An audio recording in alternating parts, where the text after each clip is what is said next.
What that will happen is that they will tell the world it doesn't belong to Mohbad. You don't have to reveal the father of that child. That is the worst that could happen. Àfi tó bá jẹ́ wípé ogún Mohbad nìkan ló wà after. Oh, wà after life ọmọ ẹ. Àfi tó bá jẹ́ pé ò nífẹ̀ẹ́ ọmọ ẹ. If you love your daughter, I mean your son, ẹ̀kan lọmọkùnrin kú. Take it or leave it. Face the truth. I posted something on my page last night. I didn't even know I was going to talk about you. I said, face your fear. You only face this fear one day. You face it and conquer it.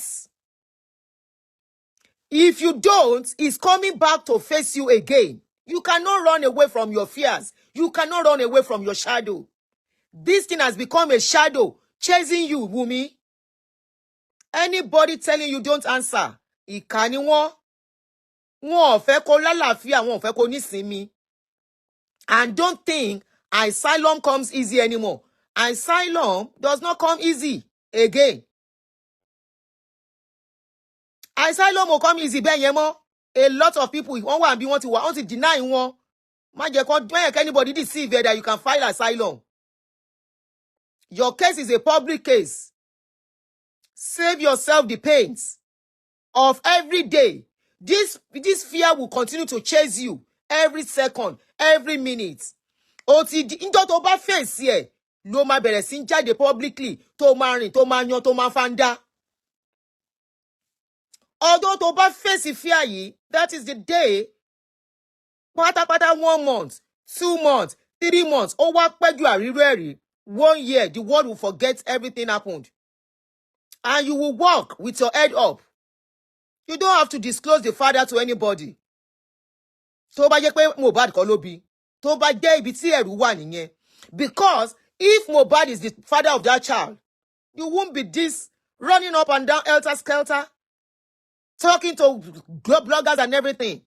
You are talking about ọmọ tó gbé. What sort of mother do you want to be? Ọmọ tó gbé for 9 months in your own tummy. Where is your mother? Don't be the type of mother your mother was to you. If your mother is a good mother, I repeat it, your bloggers can come for me after this one again. Tó bá jẹ́ ìyá tó bí ẹ, ìyá gidi ni, she will not allow you go through this. I won't watch my own daughter pass through this. I would rather take the bullets. Ó ti ṣẹlẹ̀ ọkọ mi. Ríru eléyìí rí a fi ń dẹ́rù bọ́ lọ́rọ̀ ni. Yours won't be the first and it won't be the last. Àfi tó bá jẹ́ wípé the way they are accusing you that you have had in the pie of Mohbad, except that is what is scaring you. What is DNA? Kí ló DNA ṣe dogun tó yìí? Why has DNA become a big deal? Why has DNA become something you are running helter-skelter, kìtìkìtì kàtàkàtà? Ọdún wo ló fẹ́ sádì? Now you can see pé àwọn bloggers kan wọ́n tẹ̀ bà tiẹ̀ lórí ọ̀rọ̀ yìí. Not because they are getting money from it. Èló ni Facebook ń san. Ṣé Facebook really sanwó ṣá? Facebook that can pay you 500 today and the next month will pay you $100. Ṣówó nìyẹn? No. Where is your mother in all of this? Your mother is sitting down somewhere comfortably, watching people throwing you under the bus all the time. Your mother is sitting down comfortably somewhere, eating and sleeping and drinking, while your mind no touch ground. And she cannot talk to you and say, come. Lórí ọ̀rọ̀ yìí, ọkọ mi, ẹ lọ ṣe DNA yìí. Go and do this DNA. Gbogbo owó Mohbad, forget it. Èèyàn náà bí sílé ẹni tí kò ní nǹkan kan náà. Tó dẹ̀ struggle, tó dìde, tó dẹ̀ di èèyàn. Mohbad, before he became popular and started singing, he said, Fada no get salary. He sang it. The guy documented his life before he go. Stepmother, no care. 10 years I no see mama mi o. And yet he struggle his life. He struggle his life. Ó bẹ̀rẹ̀ sí kọrin. Yeah, ó lè nira. But ó débi tó yẹ kó dé. Where is your mother? Tí màmá ẹ̀ ò lè bẹ́ẹ̀ sọ̀rọ̀ pé má jẹ́ kẹ́mi ẹ̀ pin lórí ọ̀rọ̀ yìí. Go and do the DNA. Àfi tó bá jẹ́ wípé, I repeat, àfi tó bá jẹ́ wípé the DNA will lead to what by Mohbad. That is when I think you are the one that will start, that is making a lot of people look at it before. Before, a lot of people were on your side. They were sympathetic. They were empathetic. I personally was empathetic about your issue. I said it's a work I have worked before. I won't just point fingers. What is going on? I was reluctant to accuse you of anything. Because I was like, I have gone through this thing. Wípé wọ́n fi ikú ọkọ búyàn lásán, mo mọ bó ṣe rí lára. Kàmáì wá sọ wípé wọ́n wá sọ fún ẹ pé ìwọ ló pa ọkọ ẹ. Gbogbo nǹkan tó bá gbà. Ẹni ṣó bí tẹ́ bá fẹ́ mú mi lọ. Nǹkan téèyàn máa sọ nìyẹn. Tí ọwọ́ yàn bá mọ́. Anywhere, if you want to take me, I'm ready to go. Kì í ṣe wípé kó máa sọ wípé o ò ní ṣe DNA, o ò ní ṣe nǹkan kan. Now as it is, the Wummi, tó bá dára ẹ lójú, mo challenge ẹ. I'm challenging you. If your hands are clean in this case, challenge challenge people, neutral people, that they should take you, that you want to clean yourself of this mess. That you want them to take you to where you are going to swear. A neutral person, ní kàn mú ẹ lọ síbi tó ti máa búra wípé ò lọ́wọ́ sí ikú Mohbad. Òkun ẹ́. A lot of people were on your side before, but people are beginning to see sense. Pé kí ló lè tẹ́lẹ̀ yìí? Kí ló lè tẹ́lẹ̀ yìí? I have videos on this my page. I'm very sure. Tọ́n bá ní kàn wá lọ búra. They will say, yes, I'm ready. Wọ́n pè mí lẹ́ni 18 years, 19 years lọ́dún yìí. Come and swear. Wípé kú ọkọ ò lọ́wọ́ sí. 19 years down, I will follow them. I will follow them. Oh yeah.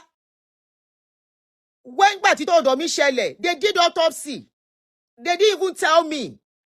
I've told you in my last show for about you. They did not even tell me they were going to do autopsy. Mi ò tiẹ̀ mọ̀ bí tèmi wà no anyway. At the end of the day, I was given the results of the autopsy. Èmi náà gbélé lọ́wọ́. Èmi náà gbélé lọ́wọ́ because bó ṣe lọ was shocking to everybody. Orí ló ń fọ́hun. Orí ló sọ pé ó ń fọ́hun.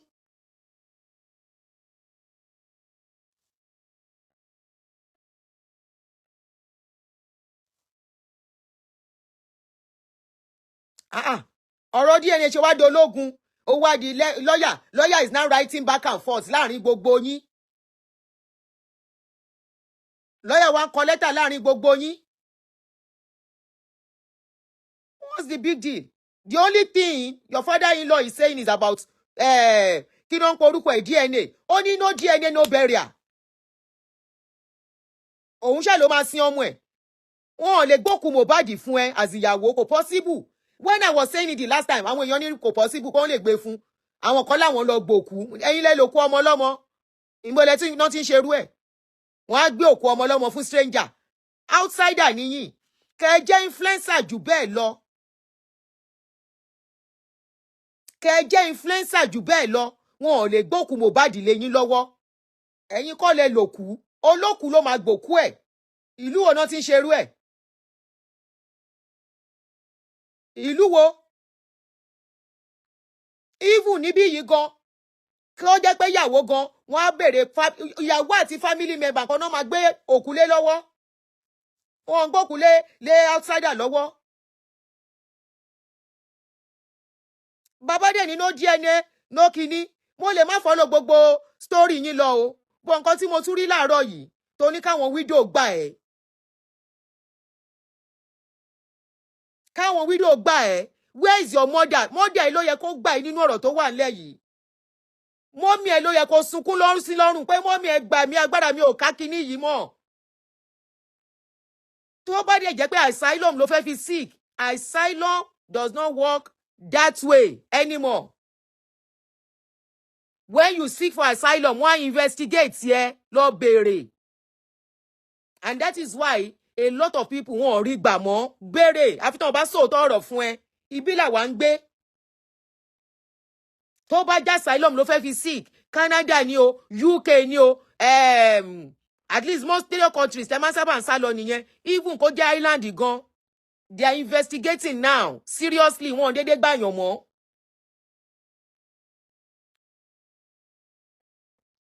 My man, cry unto your mother. Tí ye bá jẹ́ abiyamọ gidi, Wummi. If your mother is a true mother, go and hold your mother by the leg. Hold your mother to save you. Hold your mother to rescue you and give you true motherly advice and save you this wahala. It's a fear you are facing. Face this fear once and for all. Àfi tó bá jẹ́ wípé your hands are not clean. Àfi tó bá jẹ́ wípé the DNA will lead to many more questions. And Nigerian government, if not that we don't have a good working system. If we have a working system, we are not the ones that should be screaming. This is supposed to be the state against the people that were with Mohbad.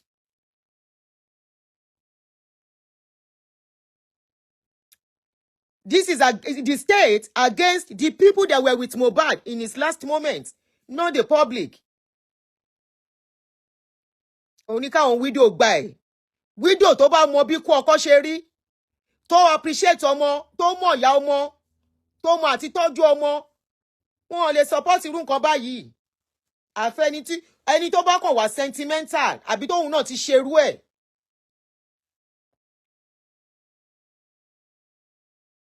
Ikú ọkọ wa ṣe dín pé nǹkan tá à ń sá fún pé ká lè wẹ́ra wa mọ́. Èèyàn máa wẹ́rẹ̀ mọ́ nì. Níkú ọkọ, ikú ọkọ ló fi ṣeré bẹ́ẹ̀ yẹn. Ikú ọkọ, orúkọ burúkú ni.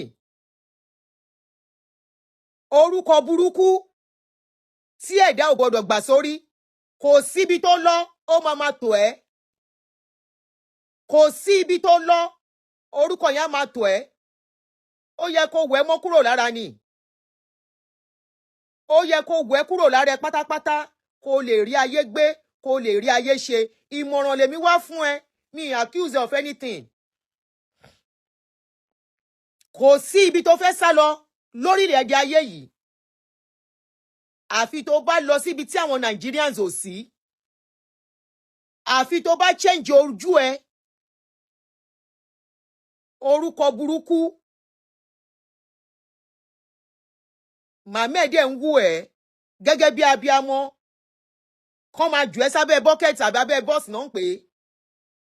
Wọn ò lè sọ fún ẹ wípé ọkọ mi ẹ̀ẹ̀kan lọmọkùnrin kú jẹ́ àyanjú ọ̀rọ̀ yìí kúrò lẹ̀. Bó bá ṣe gbà, ó ní ìdàtí sẹni tó lọ́mọ tó bá jọkọ ẹ̀kọ́ lónìí. Àfi tó bá jẹ́ pé I keep repeating, ó máa lead to more questions. Kí ló dé, kí ló lè tó yẹn? Kí ló lè tó yẹn? Tí Nàìjíríà kìíní bá da autopsy láti oṣù 6, ṣé kò yẹ pé result autopsy ti jáde? Kò yẹ kí result autopsy jáde. Ó dẹ̀ yẹ kó ti mọ̀ by yourself pé ọkọ tó ló bímọ fún yẹn Mohbad tó bá jóun ló lọ́mọ. That guy, ẹ̀mí tó ń ba ẹ̀mí ẹ̀ ó le. Spirit ẹ̀ le. Tí ò bá sí yẹn, ọ̀rọ̀ ẹ̀ ò ní ìmọ̀ ìjànà ìràn ìdí sí. Kò sí, there is no day you open social media, you will not see video about him. There is no day. Ó dẹ̀ ṣàánú ara ẹ̀, kó ṣàánú ọjọ́ iwájú ọmọ tó gbé dání. Àwọn wo náà ń fi ẹ́ lọ́kàn balẹ̀ wípé máa jó lọ, mò ń wẹ̀yìn ẹ. Àwọn wo náà ń fi ẹ́ lọ́kàn balẹ̀ tí wọn ò jẹ́ kó mọ̀ wípé tó bá kọjú sí ẹ kó tá, tó bá kẹ̀yìn sí ẹ tá, tó bá kùn wọ́n nìkan kó tẹ́rù ààrẹ pa wípé ọwọ́ epo láráyé ń báyàn là.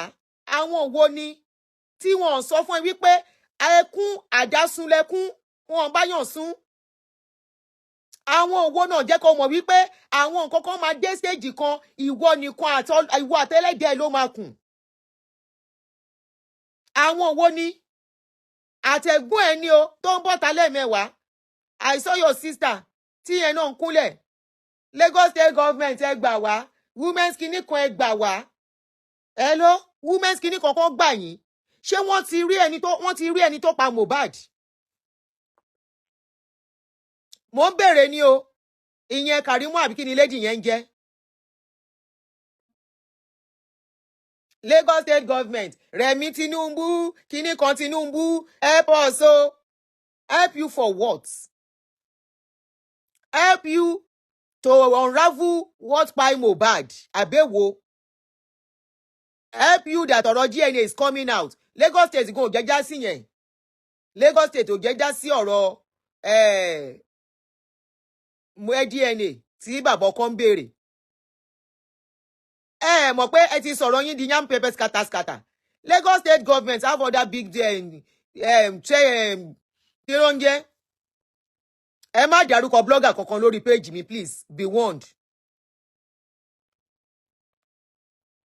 Can you please delete that your comment? Heavily made. Don't mention anybody's blogger's name on my page. It's not allowed. By now, you should know it's not allowed on my page. It has been one of my rules on this page. Don't mention blogger's name when I'm doing show. Please. It's not allowed on this my page.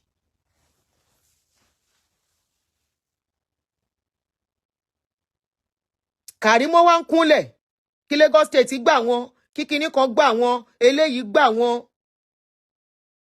Kàrímọ́ doesn't love you. If she loves you, a ní kó confide in òun ni.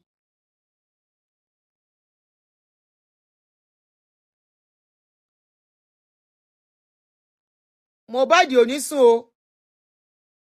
Mohbad ò ní sùn. Irú nǹkan báyìí, if care is not taken, ó lè lead to mental issues. Face this fear once and for all. Wummi, face the fear. Ẹ̀kan lọmọkùnrin kú. Ọjọ́ tó bá face ẹ̀ ló free o. The day you decide to face it, that is the day you will be free.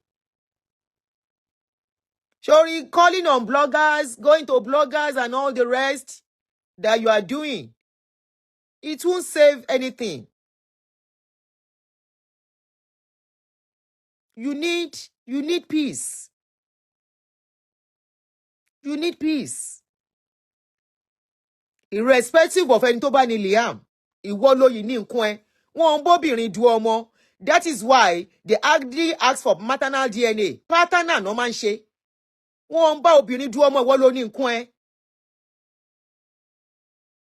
Irrespective of whatever results will come out, except there is more to it.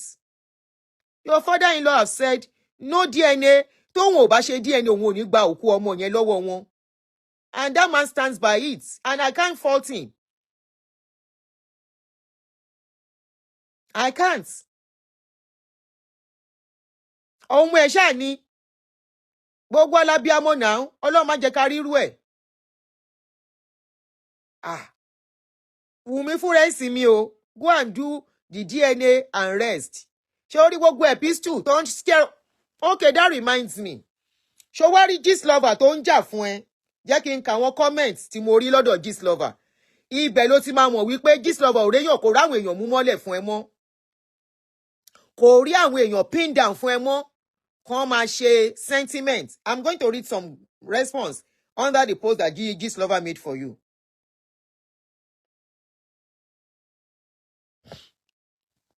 Okay, this is it. Oh, he or she was talking about DNA. Them don't grant you access to carry out the DNA, but you are intentionally delaying the whole process so you can complete the church and house you are building. I don't know about that. And blah, blah, blah, blah. Then I read your own something that you sent to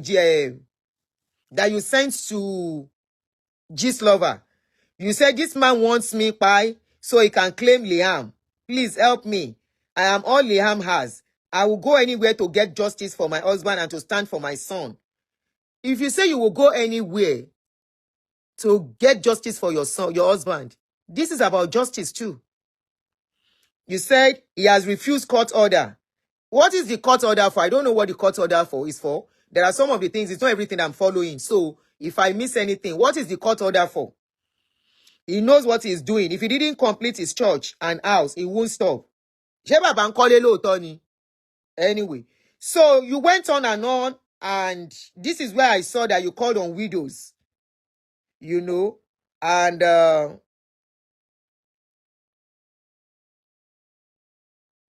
you said the only sin you committed was going to Baba Falana for help for your husband. And you went on, and that was where you called on widows. And Ibi Ilowa move me. Timoni, Omo yo de fun rensin me.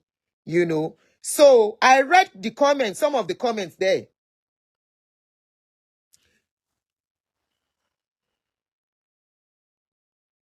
Somebody said, one Iyalaje Abike Tikati said, even Oba's write-up carry emotions that Wummi's own, than Wummi's own.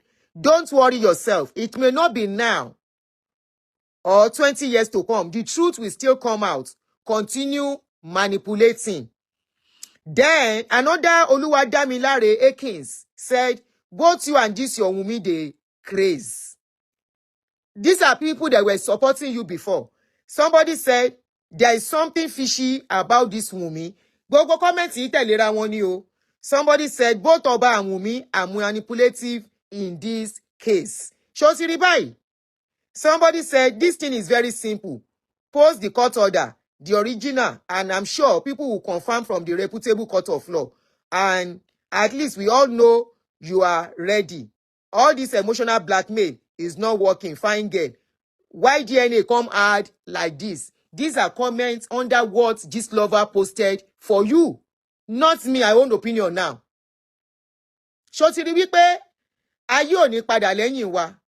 Àwọn tó ń support ẹlọ́dà Gist Lover tẹ́lẹ̀ non sọ gbogbo eléyìí. Eléyìí sọ wípé first time I will not support Gist Lover. Wummi and no claim at all. These are still comments. The next one says, one Adesola Adulojuda that says, the greatest manipulator ever exists in the world. Wummi continue. Just know that juju can never stop. Can never stop God. By the time he wants to release his judgment upon all the pies of Mohbad, which you orchestrated by yourself, it may take long, but karma will visit you. Let people who are full of emotions and sentiments continue to defend you, but karma will never miss road. I don't blame you.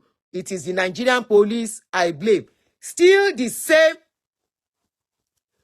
Gbogbo comments yẹn tẹ̀lé wọn ni o. All the comments. All the comments. One supplement said, anyone who sees nothing wrong in what Baba Mohbad is doing needs a brain check. How can you say he's still seeking justice with what he's doing? Now, wow, Wummi, darling, the Lord is your strength. I know you will overcome this storm one day. God is your strength. They don't want you to overcome this storm. Anybody that wants you to overcome this storm will tell you, go and do this thing and move on with your life. Except, I won't stop saying except, your hand is inside this thing. If your hand is not inside, they will tell you, go and do this thing and move on and start living your life with your child. Honestly, Kole, anybody that loves you will not tell you, continue to fight this man. Because as it is, this man is bent on fighting this thing dirty. Some people are after that, they are following him. They want him to get justice.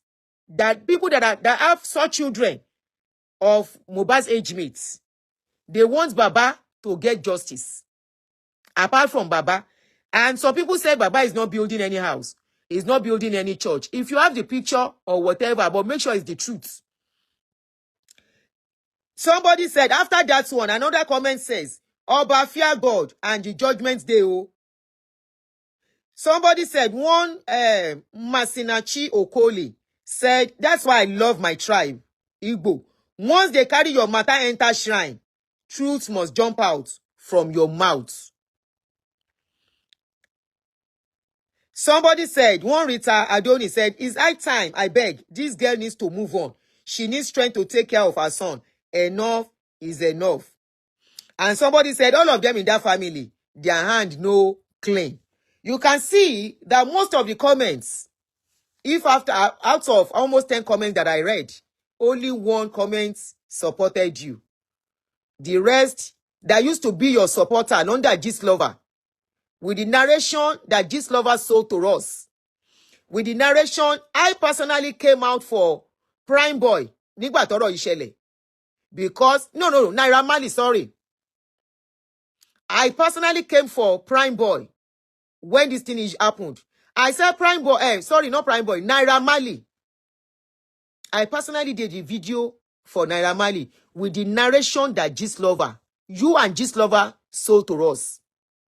That Naira Marley àti Sam Larry not pa Mohbad. At the end of the day, we found that they were not even around. At the end of the day, even Primeboy that the Olopa wants to rope into the case was not around. The only people that were around was you, Spendy, àtàwọn whoever. No lẹ́jọ́ wà nínú ilé nígbà tí Mohbad kú. And they said, Olopa said they found some syringe. Ìwọ lọ́tọ̀ ni syringe tó bá ń bẹ̀. Oní ọ̀tọ̀ ni syringe tó bá ń bẹ̀. Then it was even alleged that your sister was the one giving you what to use for her, for him. Nínú ilé. You waited for long to get a nurse when hospital is there. There are so many questions that we have asked. And that was what led us to where we are today.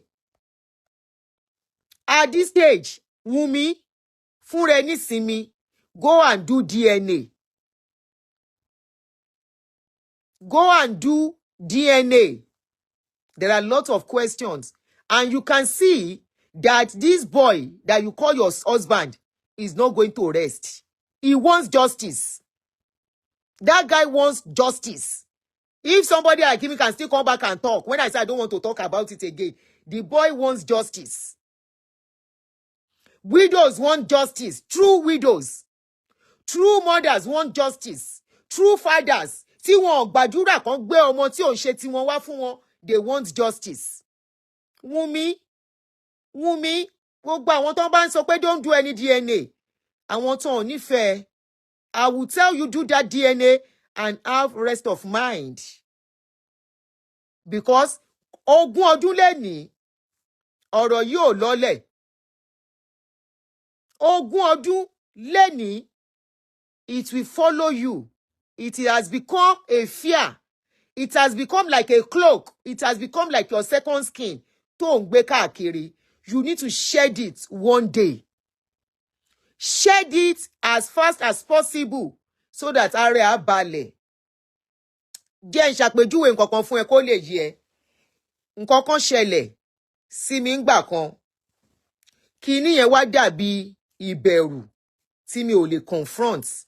Tí n bá confront kíní, mi mọ bí tó máa já sí. Tí mi ò bá confront kíní, I will never be happy. Mo dẹ̀ ń gbé body yẹn, mo ń gbé kiri. Mo ń rù, mi ò lè jẹun. Tí n bá jẹun, inú bedroom ni máa lọ straight, mo máa púpù ni. Oúnjẹ ò dúró lára mi. Mo wá ń gbé body yìí káàkiri. Mo wá wò ọjọ́ kan pé ṣé bí ṣe máa continue léléyìí ni. And I woke up one day. Mo ní pátápátá là fọ́jú. Kùmọ̀kùmọ̀ là dẹ́tẹ̀. Ojú àfọ̀ọ̀fọ̀ tán, ìjà ló ń dálẹ̀. Ìlẹ̀kẹ̀ má já sílé, má já sí òde.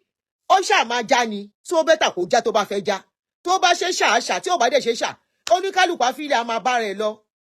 Bẹ́ẹ̀ ni, there are times tó yẹ pé àwọn nǹkan kan á sọnù lọ́wọ́ ẹ. Tó bá wá tó orí tó bá yá, wá substitute fún bí ilé ayé ṣe wà nìyẹn.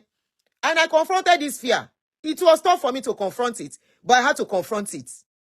I confronted it. But the worst that will happen, I was ready for it. I was prepared. I was getting myself ready. And I faced it. I said, this is it. And I faced it. The day I faced it was like, ọjọ́ yẹn, bí ọ̀tá mi gbà, bí ìgbà tó ọ̀tá mi gbà ọjọ́ òkú ni. Immediately I faced it. Ó dàrú. ó dẹ̀ lójútùú. Bí láyé ṣe wà nìyẹn. Some situations will come tó o bá dànù o ò lè ṣá. Some situations will come tó o bá dànù o ò lè move ahead. Some situations will come tó o bá scatter ẹ̀. Kò face ẹ̀. You go nowhere. Ó máa dàbí second skin ẹni clinging to you. Ìdùnnú òdẹ̀ ní sí fọ́tà ẹ̀. Face it. Face it. Ó ń bọ̀. Àwọn ládẹ́dẹ̀. Tí kìíní tí nǹkan bá rárá tó ń lókè tó lọ sókè ni wọ́n ní kí ni ilẹ̀ ló máa bọ̀. Kò sí nǹkan tó ń bọ̀ lókè tílẹ̀ ò gbà. Àdẹ̀ rírú eléyìí rí. A fi ń dẹ́rù bọ́ lọ́rọ̀ ni. I will put that clause. Except it will lead to what by your husband. Do that DNA if your hands are clean. And forget Aloba family ever existed. Do that DNA. You have said your son will never bear their name. Your son will never have anything to do with them. Do that DNA and forget that family ever existed. Now, if the family wants justice, let them fight for the justice by themselves. You have seen enough stigma. You have gone through enough if truly your hands are clean. You have gone through enough stigma. You have gone through enough backlash. You have gone through enough pains lórí ọ̀rọ̀ yìí to continue to hold on to it. Hello? Tí Mohbad bá wà ní ayé tó bá lóhun ò fẹ́ mọ́, ó máa move on pẹ̀lú láìfẹ́. Tí ó bá yẹ pé by this time, tí ìpàdé Mohbad wàá ṣe ilé ayé ẹ̀. So why will Mohbad's issue tó ti lọ hold you bound forever in your life?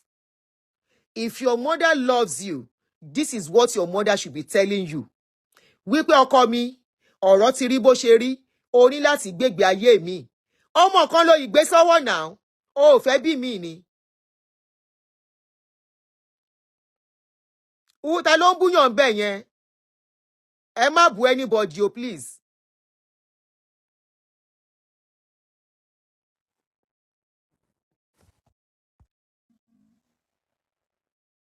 Ṣé wọn ò fẹ́ kó gbélé ayé mọ́ ni? Ṣé wọn ò fẹ́ kó ráyé ṣe mọ́ ni? Àbọ̀ sọ fún ẹ pé owó náà fi ń ṣayé. Àìmọye ẹni tó lówó tí ò láyọ̀. Níbo ni màmá ẹ̀ wà tí màmá ẹ̀ dẹ̀ ń wú ẹ̀ báyìí? Èmi tí mi ò ń ṣèyẹ́ ẹ̀, àánú ẹ̀ ń ṣe mí tọ́wọ́ ẹ̀ bá mọ́. You are too young and you have gone through too much to still be going through this. Wọ́n lórí street ló dàgbà sí. Ṣó yẹ kí ìyá ẹ̀ tún máa wù ẹ́? Àsìkò tí ó yẹ kí ìyá ẹ̀ san ẹ̀san. Àsìkò tó yẹ kí ìyá ẹ̀ make corrections. Àwọn mistake tó ṣe ní ayé ẹ̀ lélẹ́yìí. Kí ló wá dé eré Naira Marley as a young girl? Ó show wípé your mother failed you at a point. And this is the time for your mother to make restitution. Not to look at you, allow the public to destroy you. It's unfair what your mother is doing to you. Your mother is not a good mother. Sorry to say, but the truth has to be said. Your mother is not a loving mother. She doesn't love you. A mother who loves her child will stay at the forefront and protect her child. And say the truth. Pé ọkọ mi, jọ̀ọ́, gbogbo nǹkan tán bá ní. A good mother, tọ́mọ ẹ fẹ́ ọkọ tó lówó. Tí ìyá yẹn bá rí wípé ọkọ yẹn fẹ́ bayé ọmọ òun jẹ́, á lọ mú ọmọ yẹn kúrò nílé olówó yẹn. Á ní fi gbogbo nǹkan tó ní sílẹ̀. Ọkọ mi ò ní jẹ̀yà. Á mú ilẹ̀ tó ti rà pamọ́, á ta ilẹ̀ yẹn, á fi dá nǹkan, á fi dá business sílẹ̀ fọ́mú ẹ̀. Bẹ̀rẹ̀ láìfẹ́ níbi tó ti ní pẹ̀lú nǹkan tó ní yìí. Ọkọ mi láìfẹ́ mátà sí mi. Mi ìfẹ́ kí nǹkan ṣe ẹ́, ìwọ ló máa bu yẹ̀pẹ̀ lórí mi. Nǹkan tó yẹ kí ìyá ẹ̀ ṣe nìyẹn. Ṣé ìyá ẹ̀ ló ní kó máa fa wàhálà káàkiri orí social media? Irú ìyá wo nìyẹn? How old are you? How old are you? Tán pàtẹ́ sí gbogbo ayé báyìí. Ọmọ 20 something. O tí ì ṣayé rárá now. O ti wọ 30 ni. Even 30 ò tí ì bẹ̀rẹ̀ ayé. Ṣó ti wọ 40 ni. Ṣé màmá ẹ fẹ́ kó jẹ́ kó dé irú èjì yìí kó má lè wà proud àti gbórí ẹ̀ síta mọ́? Kí ló dé? Irú àwọn abiyamọ wo làwọn jẹ́? Irú abiyamọ wo náà jẹ́? At least ẹ̀gbọ́n ẹ Kàrímọ́ she made us to know irú parenting tí màmá yín jẹ́. Ṣé kò yẹ kí màmá yín make restitution nísìn? Kò yẹ kí màmá yín make correction gbogbo mistake wọ́n ti ṣe lórí yín. Ẹ lè máa paint ẹ máa paint ẹ bẹ́ ṣe paint ẹ náà lè expose ara yín. Bẹ́ ṣe paint ẹ lè expose ara yín. Ṣe bẹ́ níjọ́ mẹ́ta ìwọ́n ní Karimo àtàwọn kan tún jà ní family yín. Kò sí family tí ò ní tiẹ̀, ẹ má ṣì mí gbọ́. Ṣùgbọ́n when it comes to mother àti ìyá, ọmọ àti ìyá, nǹkan tá à ń sọ leléyìí. Ó yẹ kí màmá ẹ gbà ẹ́ níyànjú ní ọkọ mi lọ ṣe DNA yẹn. Tó bá ti ṣe DNA yẹn tán, ṣe kọ́kọ́ àfi tó bá jẹ́ pé I keep saying tí nǹkan mi bá wà ńbẹ̀. Màmá ẹ ló yẹ kó pè ó yá ibi tọ́rọ̀ dé yìí. Níbi tí ọ̀rọ̀ dé yìí. Ṣé kíní kò dẹ̀ gbàgbé páwọn ọlọ́ba exist? Gbàgbé páwọn ọlọ́ba pé wọ́n exist. Jọkọ mi gbàgbé pé wọ́n exist. Gbogbo nǹkan tọ́mọ wọn fẹ́ tó filẹ̀ fún wọn. Kí ló dé? Kí lẹ mú wá sáyé? Kí lẹ fẹ́ gbé lọ sọ́run? Tán wá ń dà ìrìbòrìbò. Àtẹni tó ń bẹ ṣe update Gistlover tó ń bẹ ṣe update náà.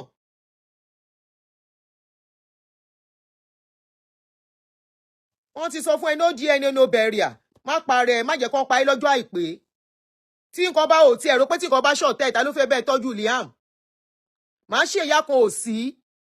Má ṣe bàbá kan ò sí. Ìyá ni ìyá ọmọ. Ní ìyá gidi o.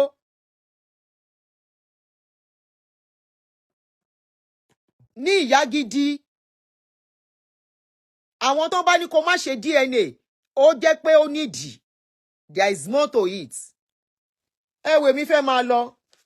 Tó bá wùn ẹ́ kó gba àmọ̀ràn, tó bá wùn ẹ́ kó má gba àmọ̀ràn. Èmi ti sọ yìí tí máa sọ. Àwọn bloggers ò bá dẹ̀ gbé mi hánu. Àwọn tó ń gbé mi hánu náà máa jù mí lẹ̀ tó bá yá wọn. Ọjọ́ sí tán bẹ́ẹ̀ èbú náà rán rí bú. Èébú tán bá fẹ́ bú kán bú, wọ́n bá bú mi tán wá tún gbé mi lẹ̀. Èébú ò ń so mọ́yàn lára. Olóòótọ́ dẹ̀kẹ̀rẹ̀ kò ń lẹ́ní. Èèyàn ò lè sóòótọ́ kó ní káwọn èèyàn máa ju òkò lòun. Láwọn tó ń ràgà mọ́bọ tiwọn lábẹ́. Tí wọ́n fọmọ tí wọ́n tán fọ ọmọ tí wọ́n sábẹ́ aṣọ tán daṣọ bò báyìí pé rán ọmọ mi ò gbọdọ̀ ṣẹ̀sín. Ọmọ mi ò gbọdọ̀ ṣẹ̀sín. Iwájú ọjọ́ ọ̀la ọmọ mi ò gbọdọ̀ bàjẹ́. Tán wá ń wù ẹ́. Tán wọ́n encourage ẹ. Tọ́rọ̀ fi dàrú yamayama dé stage yìí. Débi pé bàbá ọkọ ẹ. Bó fẹ́ fún wọn lọ́mọ gan wọn ò lè gbọ́mọ lọ́wọ́ ẹ mọ́. Ìwọ gan tó bá stupid ló máa gbọ́mọ fún wọn. Kò sí nǹkan tí ọmọ ẹ àtàwọn ọlọ́ba lè ṣe. Bóyá ìyá ọkọ ẹ o. Àtàwọn family wọn yòókù. But as far as bàbá yẹn wà concerned, ẹ hàn lè jọ ní nǹkan ṣe pọ̀. Ìyá ọkọ ẹ tó ń bá ṣẹjọ máa ṣe. Ọ̀yá ọkọ ẹ dẹ̀kẹ̀rẹ̀ mi ò ráyè tì yẹn. Mi ò ráyè tì ìyá ọkọ ẹ yẹn. Mi ò ráyè ẹ̀. A ti sọ̀rọ̀ sí tó. Mi ò ráyè ẹ̀. Ẹ̀kọ́ ni káwọn obìnrin mi kọ́kọ́ lára gbogbo nǹkan tó ń ṣẹlẹ̀ yìí.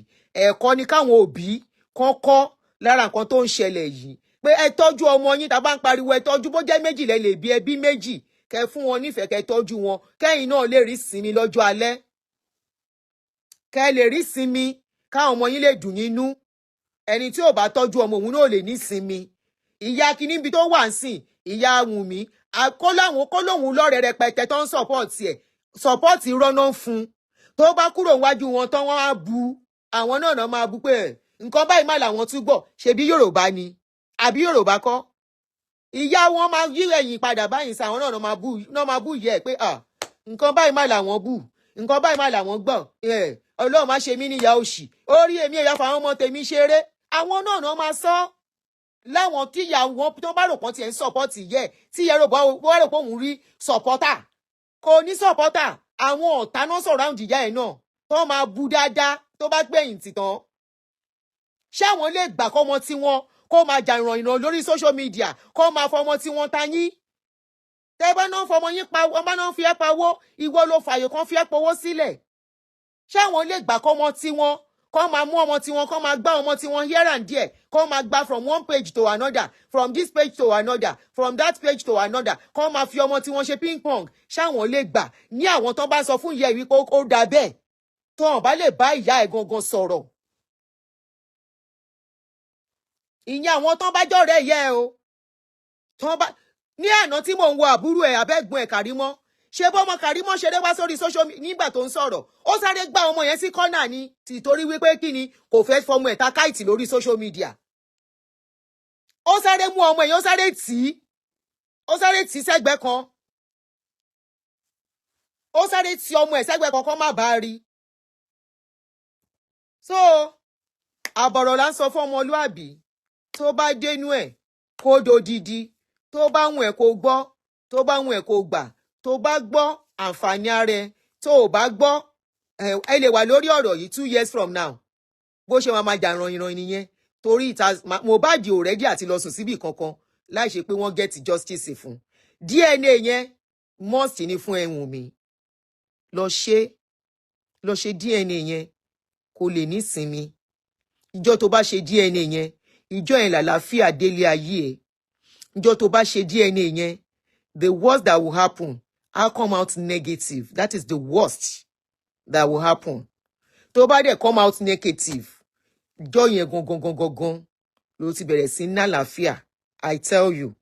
Ọjọ́ tó bá come to the public pé yes, the worst that will happen ni wípé àwọn social media á tún pariwo, wọ́n á gbé, àwọn ti sọ, Mohbad kan ló lọ́mọ, kíní kankan ló lọ́mọ. That is the worst that will happen. The worst tó lè ṣẹlẹ̀ nìyẹn. Kò sí nǹkan míì. Àwọn ti sọ kí náà fẹ́ sọ tán ti sọ kí náà fẹ́ sọ tí wọn ò ti sọ òun kọ́ ló lọ́mọ òun ni àwọn ti sọ ó bá tán ẹ ló lọ́mọ o kọ́ máa wẹ́ni tó lọ́mọ kiri ìwọ ló mẹni tó lọ́mọ tó bá jẹ́ òun kọ́ ìwọ gan lè má mọ̀ bó dẹ̀ mọ̀ ni that's the worst wàá dé ó bá dẹ̀ tán justice for Mohbad gọ́ọ̀mẹ̀ntì lè wá sọ pé àwọn ti release òkú Mohbad bàbá Mohbad ti rẹ́ni tí ó ti di pọ́ mọ̀ òun kọ́ ló lọ́mọ ló bá tán wàá dẹ̀ ṣe kí ni wàá wẹ owó ẹ̀ kúrò gbogbo nǹkan tó jẹ́ ti Mohbad kan máa kó lọ ṣọ́ sọ pé without ẹrù Mohbad ò lè ṣayé ni wọ́n lò lè ṣoríire ni